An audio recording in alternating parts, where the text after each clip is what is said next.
រៀបការជាគូព្រេងចេះចាត់ចែងយល់ចិនគ្នាអំបងក៏វេ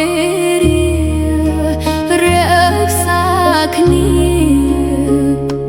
ឲ្យគង់វាសនាជួបជាភពសំណាងគុំកងកាងជួយបំណងមេត្តាចិត្តប្អូនបងចេះថ្នាក់ថ្នម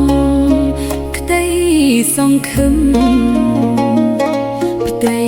ប្រពន្ធចេះអត់ធ្មត់